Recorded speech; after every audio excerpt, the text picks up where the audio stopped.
ಕಲಬುರಗಿಯಲ್ಲಿ ಸಿಕ್ಕಾಪಟ್ಟಿ ಮಳೆ ಬಿದ್ದು ಚಿಂಚೋಳಿ ಬಂತು, ಕಾಳಗಿ ಬಂತು, ಎಂಟೈರ್ ಜಿಲ್ಲೆಯಾದ್ಯಂತ ಸಿಕ್ಕಾಪಟ್ಟಿ ಮಳೆಯಿಂದ ಇಡೀ ಬೆಳೆಗಳಂಕರ ಸತ್ಯನಾಶ ಆಗೋಗಿದೆ. ಹೊಲಗಳು ಬರ್ಬಾದಾಗೋಗಿವೆ. ಹೊಲಗಳು ಒಡೆದು ಫಲವತ್ತಾದ ಮಣ್ಣನ್ನು ಕೊಚ್ಕೊಂಡು ಹೋಗಿದೆ.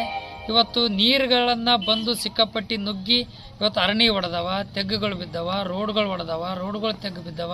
ಹೆಬ್ಬಾಳ ಮತ್ತು ಕಣಸೂರು, ಗೋಟೂರು ಅನ್ಕರ ನೀರನ್ನು ಮುಳುಗಡೆ ಆಗಿಬಿಟ್ಟವ. ನಾಗೂರಲ್ಲಿ ನೀರು ಉಕ್ಕಿದೆ. ಎಲ್ಲ ಊರುಗಳಲ್ಲಿ ನೀರು ಉಕ್ಕಿ ಬೆಳೆಗಳು ಹಾಳಾಗ್ಯಾವ, ಮನೆಗಳು ಬಿದ್ದವ.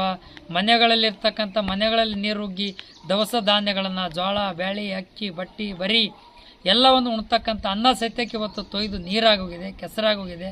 ಹೊಲಗಳಂಕರ ಕೇಳಬಾರ್ದು, ಹಳ್ಳ ನಿಂತಂಗೆ ನೀರು ನಿಂತುಬಿಟ್ಟವ. ಹೀಗಾಗಿರೋದ್ರಿಂದ ಸರ್ಕಾರ ಇವತ್ತು ಕೊಡ್ತೀವಿ, ನಾಳೆ ಕೊಡ್ತೀವಿ ಅಂತೇಳಿ ಬರೀ ಸುಳ್ಳು ಹೇಳ್ತಕ್ಕಂಥದ್ದೇನಿದೆ. ಮುಖ್ಯಮಂತ್ರಿಗಳು, ಜಿಲ್ಲಾ ಉಸ್ತುವಾರಿ ಮಂತ್ರಿಗಳು, ಕೃಷಿ ಮಂತ್ರಿಗಳು ಸುಳ್ಳು ಹೇಳೋದನ್ನು ತಕ್ಷಣ ಮೊದಲು ಬಿಡ್ರಿ. ಫಸ್ಟ್ ರೈತರ ಸಂಕಷ್ಟ ಏನಂತೇಳಿ ಗಮನಿಸ್ರಿ. ಮೊದಲ ಕಲಬುರಗಿ ಜಿಲ್ಲಾ ಹಸಿ ಬರಗಾಲ ಅಂತ ಘೋಷಣೆ ಮಾಡ್ರಿ. ರೈತರ ಸಾಲ ಮನ್ನಾ ಮಾಡ್ರಿ. ಕೇಂದ್ರ ಸರ್ಕಾರ ಮತ್ತು ರಾಜ್ಯ ಸರ್ಕಾರ ಎರಡೂ ಸರ್ಕಾರಗಳು ಕೂಡಿ ರೈತರ ಸಾಲ ಮನ್ನಾ ಮಾಡ್ರಿ. ಪರಿಹಾರ ಕೊಡ್ತಕ್ಕಂಥದ್ದು ಯಾಕೆ ಡಿಲೇ ಮಾಡ್ತಾ ಇದ್ದೀರಿ? ನಿಮ್ಮ ಉದ್ದೇಶ ಏನಿದೆ? ರೈತರಿಗೆ ಪರಿಹಾರ ಕೊಡಬೇಕನ್ನೋದ, ಕೊಡಬಾರ್ದು ಅನ್ನೋದ?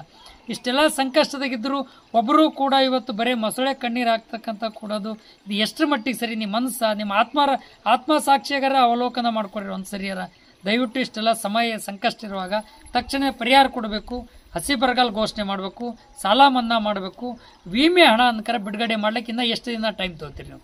ಇವತ್ತು ಕೊಟ್ಟೇವೆ, ನಾಳೆ ಕೊಟ್ಟೇವೆ, ಮೂಗಿಗೆ ತುಪ್ಪದ ವಾಸನೆ ತೋರಿಸ್ತಕ್ಕಂಥದ್ದು ಮೊದಲು ಬಿಡ್ರಿ. ಹಣ ಅನ್ಕರ ರಿಲೀಸ್ ಮಾಡಿರಿ. ಮತ್ತು ಹಿಂಗಾರು ಬಿತ್ತನೆಗೆ ಸಂಬಂಧಪಟ್ಟಂಗೆ ಕಡ್ಲಿ ಬೀಜ, ಜೋಳದ ಬೀಜ,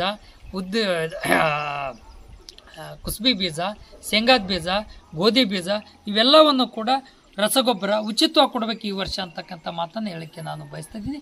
ತಕ್ಷಣ ಅದ್ರ ಬಗ್ಗೆ ಗಮನಿಸಬೇಕು ಅಂತಕ್ಕಂಥ ಮಾತನ್ನು ಆಗ್ರಹ ಮಾಡ್ತಾ ಇದ್ದೀನಿ.